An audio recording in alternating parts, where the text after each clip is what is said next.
When you think of Lebanon, what comes to mind? Land of ancient cedars mentioned in the Bible, cradle of ancient civilizations, or stage of modern conflicts? Today, I'll take you on a fascinating journey that connects the mysteries of this land from biblical times to the prophecies that still echo in our days. From the greatness of the Phoenicians to current complex disputes, you'll discover how this small country became a key piece to understanding not only the Holy Land's past, but also the events shaping the Middle East today. If you've always wanted to understand why Lebanon appears so much in the scriptures and what its role is in recent events, this video will give you all the answers you're looking for. When we open the pages of the Bible, we find Lebanon not just as a geographical place, but as a symbol of divine majesty and glory.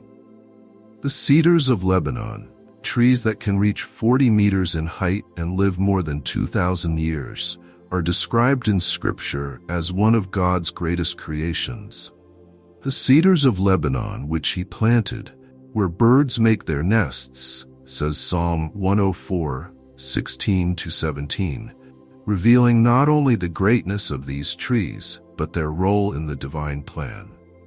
The importance of Lebanese cedars reached its peak during the construction of Solomon's temple.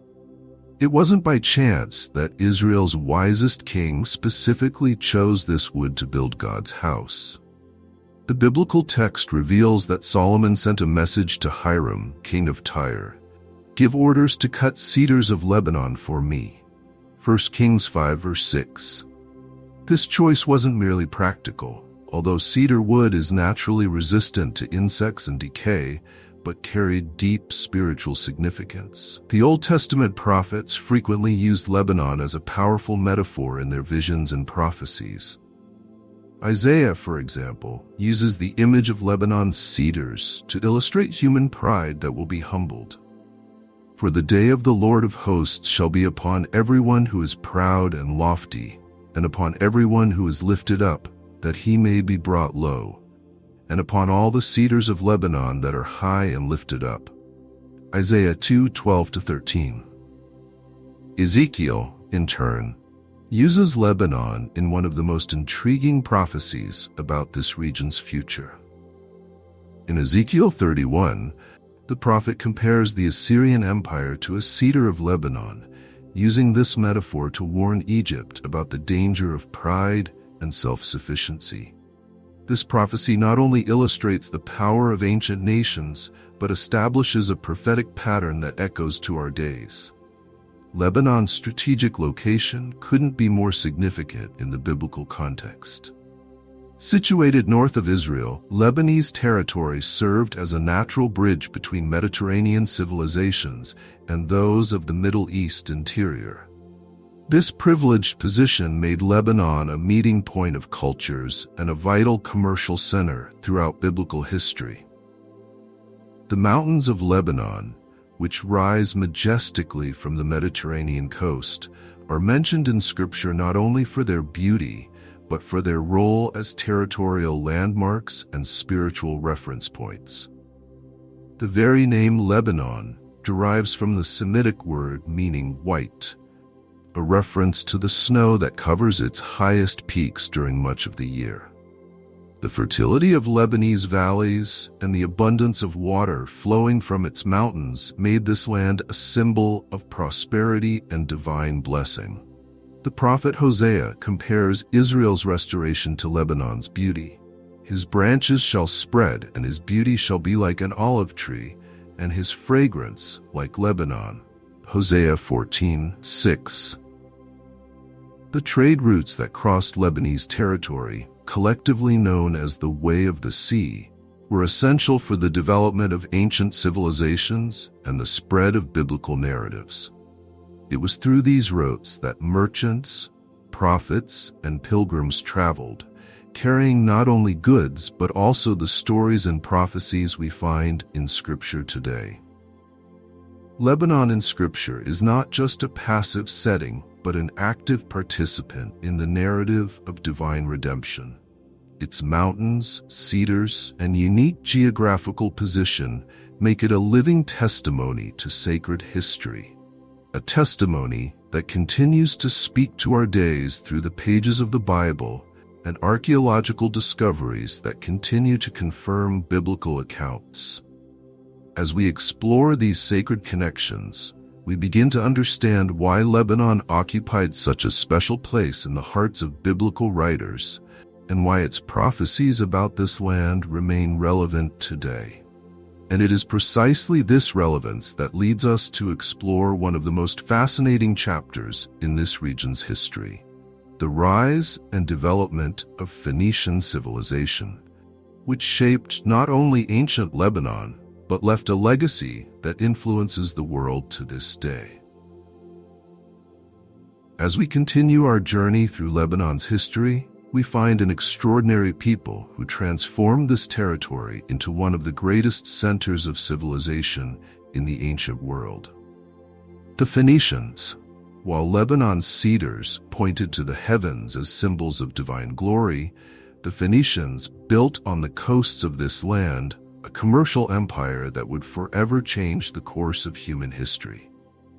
The Phoenicians emerged as a distinct civilization around 3000 BC, establishing themselves along the Lebanese coast in a series of independent city-states.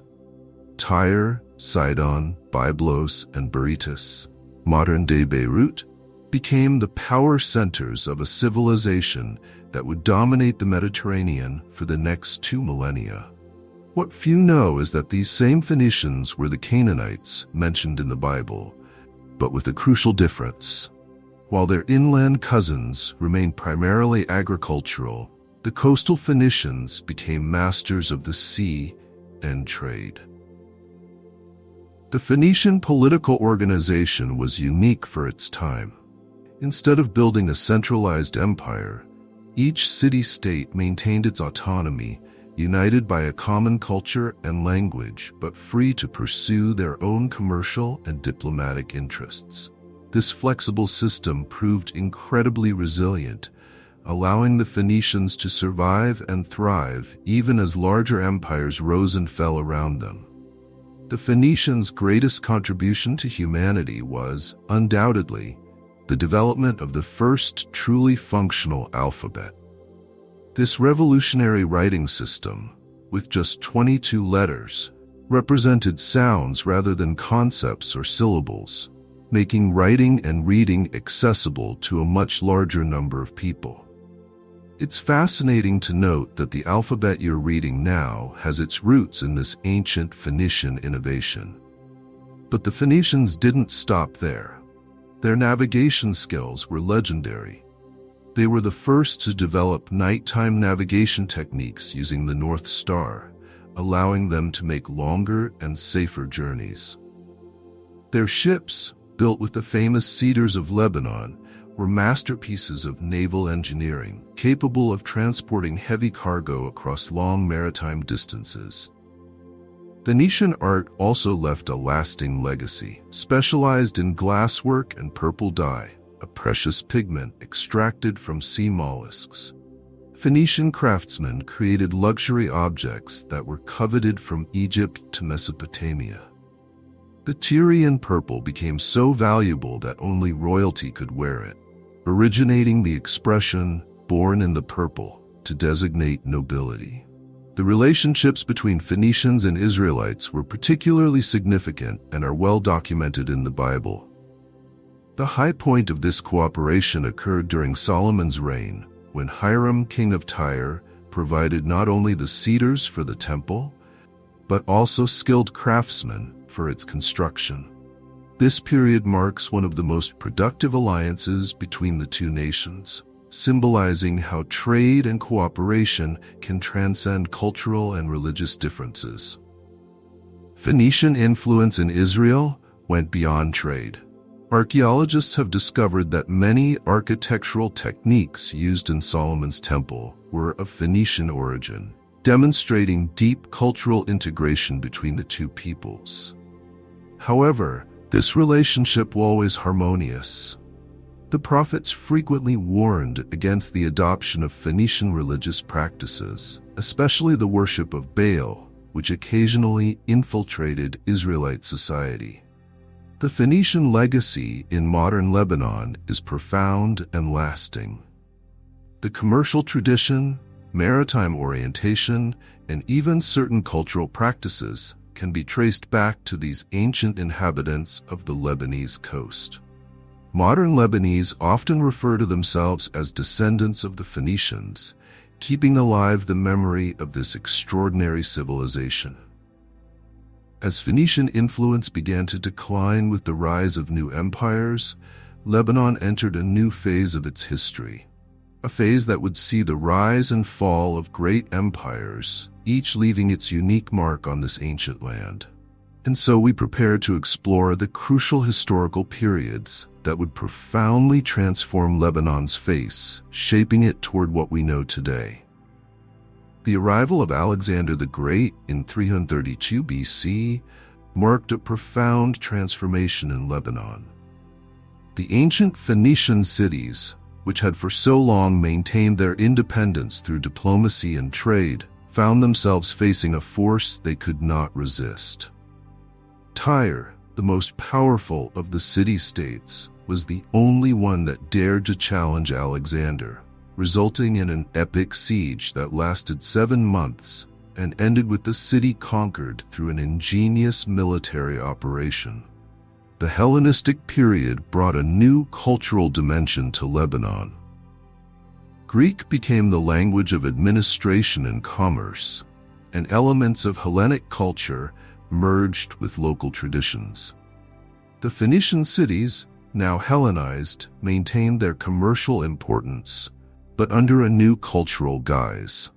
In Beirut, for example, a prestigious Roman law school was established that attracted students from throughout the Mediterranean world. With the division of the Roman Empire, Lebanon passed to Byzantine control, initiating a period of deep Christianization. Monasteries were built in the mountains, and Christian communities flourished, establishing traditions that persist to this day. The Qadisha Valley, today a UNESCO World Heritage Site, became a refuge for hermits and monastic communities who preserved not only their faith but also ancient texts and knowledge. The Arab-Muslim conquest in the 7th century brought significant changes but also demonstrated remarkable continuity. Unlike other regions, Lebanon maintained a substantial Christian population, creating a unique pattern of religious coexistence. The Lebanese mountains became a mosaic of religious communities, each maintaining their distinct traditions while participating in rich cultural exchange.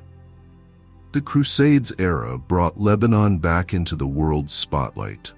Coastal cities became crucial bases for the Crusader states, and interaction between East and West intensified.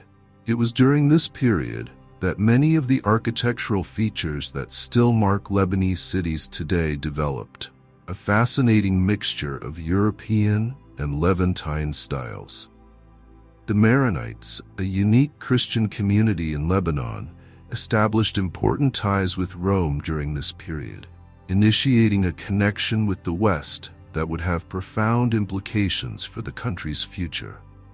At the same time, Druze and Shiite communities consolidated their presence in the mountains, contributing to the multi-confessional character that would become Lebanon's trademark. The Ottoman period, beginning in 1516, brought a new administrative order to Lebanon. The Ottomans implemented the millet system, which granted considerable autonomy to religious communities to manage their own affairs. This system, while preserving Lebanon's religious diversity, also institutionalized the sectarian divisions that would later prove challenging. During this period, Mount Lebanon enjoyed a unique semi-autonomous status within the empire, governed by local emirs who skillfully balanced relations between different religious communities and with Ottoman power. The most notable of these was Emir Fakhr al-Din II, 1572 to 1635, who is often considered a precursor of modern Lebanon for his ability to unite different communities under efficient administration. The 19th century brought significant changes with Ottoman reforms, Tanzimat, and growing European interest in the region. The silk industry flourished, bringing prosperity and connecting Lebanon more closely with the global economy. However, this period also saw the emergence of sectarian tensions that culminated in the conflicts of 1860, leading to a new administrative organization under European supervision. By the end of the Ottoman period, Lebanon had transformed significantly. The expansion of education, mainly through missionary schools, created a vibrant intellectual class.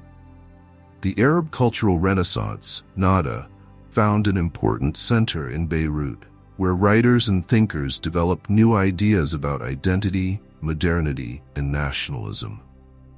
This rich historical heritage, with its multiple layers of civilization and culture, would form the basis upon which modern Lebanon would be built.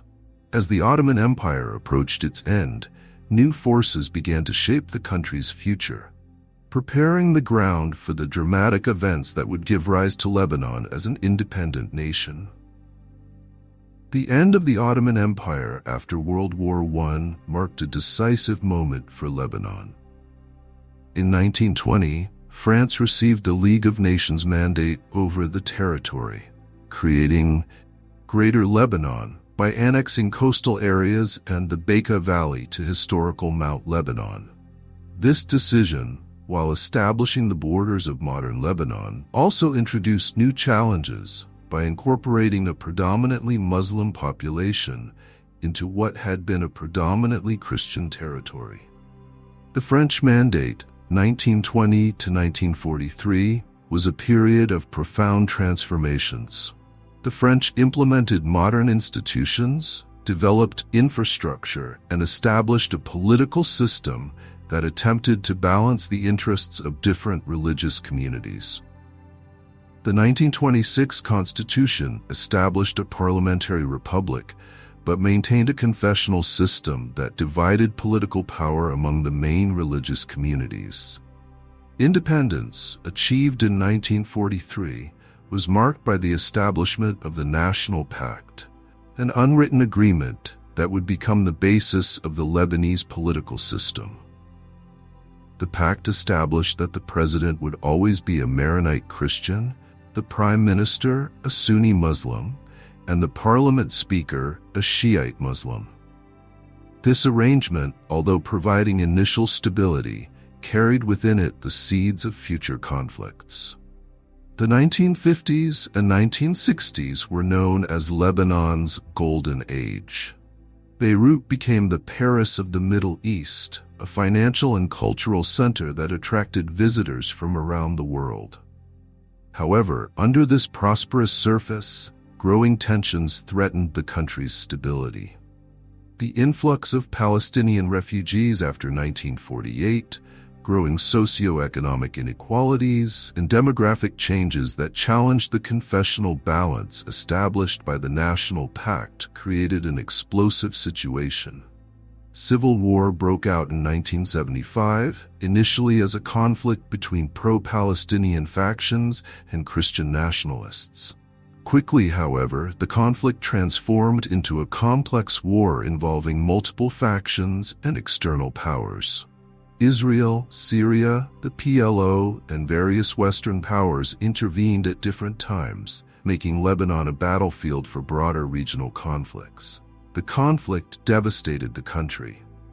Beirut was divided by the Green Line between the Christian sector in the east and the Muslim sector in the west. The economy collapsed, infrastructure was destroyed, and hundreds of thousands of people were displaced. The war also saw the emergence of Hezbollah, a Shiite organization supported by Iran that would become a crucial political actor in post-war Lebanon.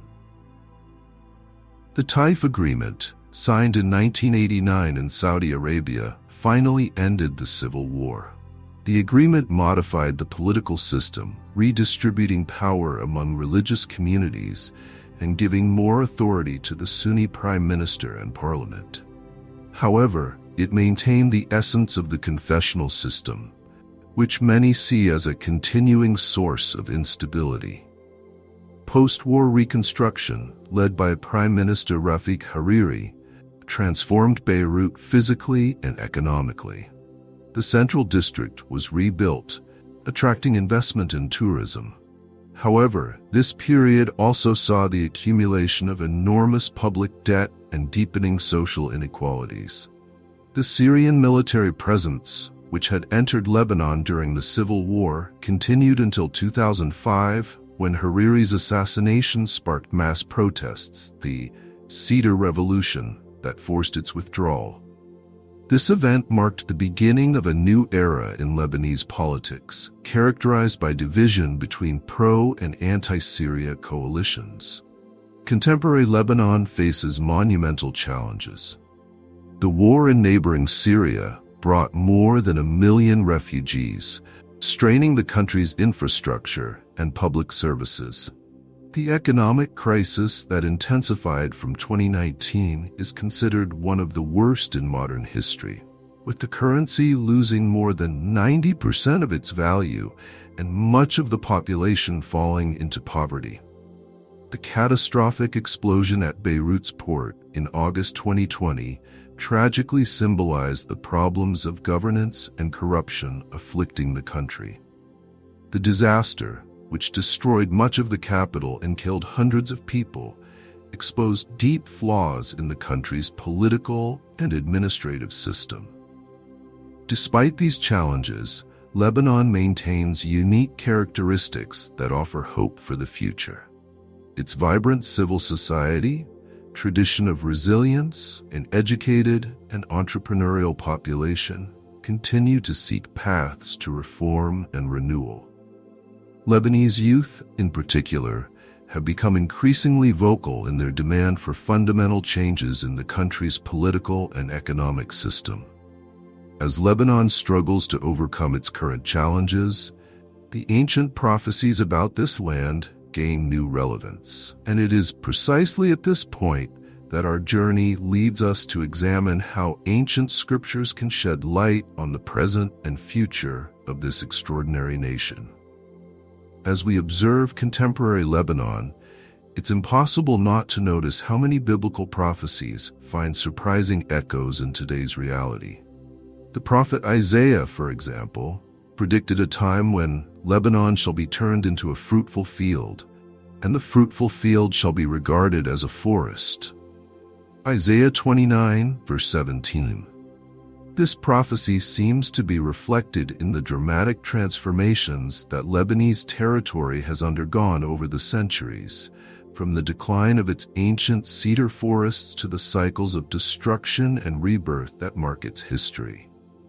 Zechariah prophesied that Lebanon shall open its doors, Zechariah 11:1, a prediction that found notable fulfillment in Lebanon's position as a meeting point between East and West. Throughout its history, and especially in the 20th century, the country literally became an open door for cultural, commercial, and political exchange between different civilizations. The discovery of ancient inscriptions and archaeological evidence has constantly confirmed the historical accuracy of biblical references to Lebanon. The commercial contracts found in Tyre and Sidon, for example, corroborate biblical accounts of relations between Phoenicians and Israelites, validating the historicity of sacred narratives. Unfulfilled prophecies about Lebanon present an intriguing outlook for the future. Various prophetic texts suggest that the country will have a significant role in end-times events. Ezekiel, for example, includes Lebanon in his visions of the final restoration of the land, Ezekiel 47, verse 15-20, suggesting that the country will be part of history's culminating events. Some contemporary prophetic interpretations see in Lebanon's current geopolitical tensions, particularly in its relationship with Israel and the presence of Hezbollah, possible scenarios for the fulfillment of eschatological prophecies. However, it is crucial to approach these interpretations with prudence and discernment, recognizing the complexity of prophetic texts and avoiding excessive simplifications. Modern Lebanon offers profound spiritual lessons for our days. Its history of resilience in the face of immeasurable adversity reflects the biblical principle that there is hope even in the most difficult circumstances. The country's ability to rebuild repeatedly after successive destructions echoes the prophetic message of restoration and renewal. Lebanon's religious diversity, although often a source of tension, also demonstrates the possibility of coexistence between different faith traditions. This unique aspect of the country offers a model, albeit imperfect, for interfaith dialogue and bridge building between different communities. Lebanon's contemporary challenges, from the economic crisis to sectarian tensions, can be viewed through a prophetic lens that reminds us of the importance of social justice and collective responsibility. Recurring themes in prophetic writings. The corruption and poor governance afflicting the country today echo the ancient prophets' warnings about the consequences of abandoning principles of justice and righteousness. At the same time, the persistent vitality of Christian faith in Lebanon, despite centuries of challenges, serves as testimony to divine faithfulness and the resilience of God's people. Lebanese Christian communities, some of the oldest in the world, continue to keep the flame of faith alive in a region where Christianity often faces significant pressures.